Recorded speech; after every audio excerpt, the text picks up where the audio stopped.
Okay, thank you, Dr. Idida. We're very pleased to have you in our studios, in our Magoni studios. You're welcome. Thank you so much. It's such a privilege. Okay, thank you very much. Thank you. Okay, well, Doctor, I have listened to you many times, and you've always been compelling, when I've had the occasion to listen to you. And so we thought we should have you in our studios. Let's look at the issue of morality and leadership in Nigeria. There are people who think that there is a leadership crisis in Nigeria, and that's the reason why we're not as successful as we could be as a country with all the potential that we are said to possess. So to you, is there a leadership crisis in Nigeria today, if you look at the country in its totality from the bottom to the top? Yeah, thank you so very much. I want to begin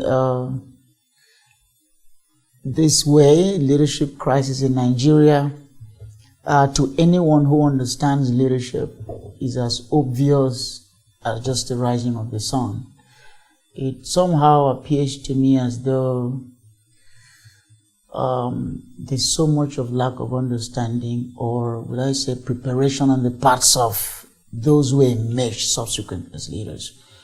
And there's this also lack of platform and opportunity for the emergence of those who appear to be qualified. So for me, it's an obvious and categorically yes.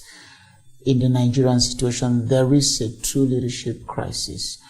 And let me also qualify that, because when you look at leadership, I think we need to qualify good leadership. Okay. Because I believe leadership is leadership. Yeah. Right? A gangster out there is leading people. An armed robber is leading people.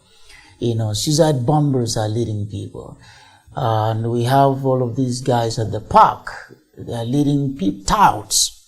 So I think there's really a crisis for good leaders. Okay. Good leaders that have kind of good precedence in this country.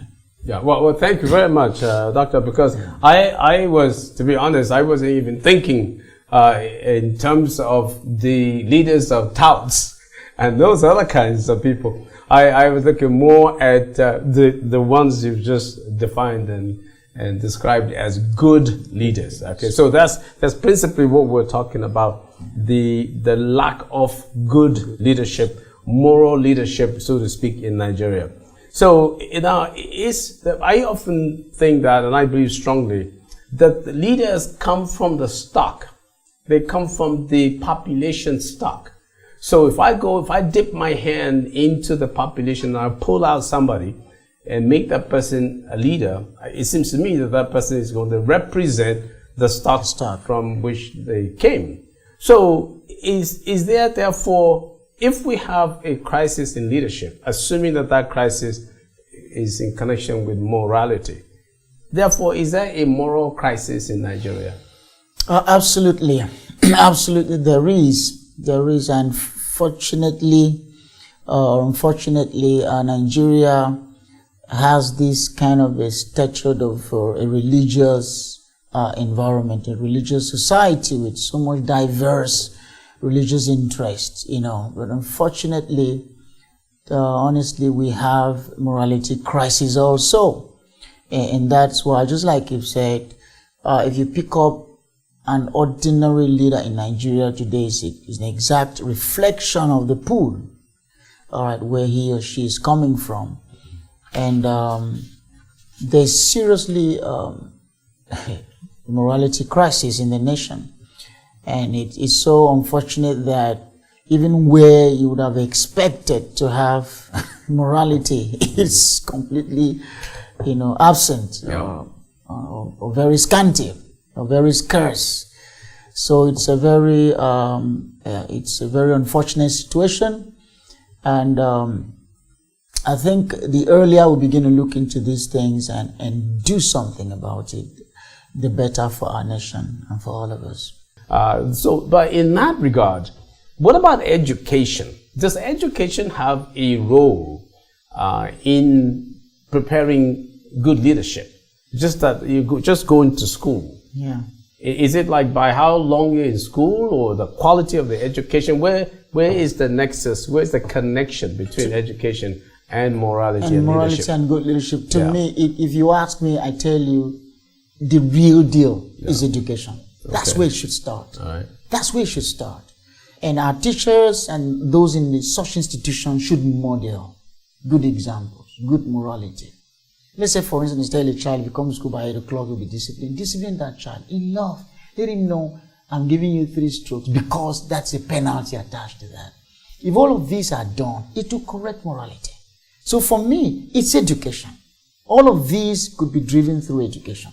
Like so is it education to get skills or education to be disciplined? What both. Education here? Both. Education should be both to produce morality and skills. Okay. I mean, any education is only skill driven and lacking in morality will crash. So it should be a balance between acquiring skill and also getting morality.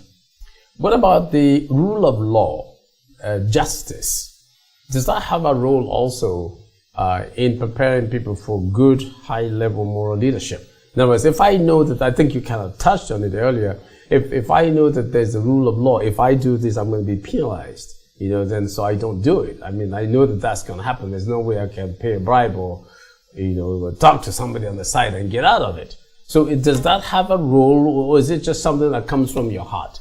Is it something that can be influenced? That is, I know that, I'm not really a good person, but I better do this because if I don't, something's going to happen to me. Yes, absolutely. Absolutely. Absolutely. The rule of law, it has its own part. Absolutely. Yeah. If we are going to talk and do whatever we do, as long as human beings are concerned, there's going to be an escape somewhere. Then that's where the law comes in to check.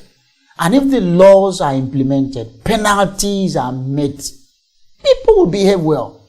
I mean, I had someone who came from the US and we are driving in town. You know what we see in town?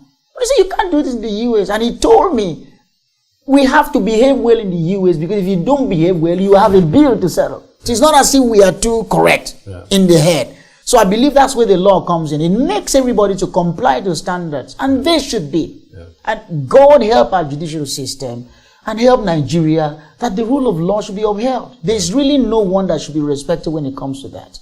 If laws are implemented, rules are followed, penalties are meted out, things will correct.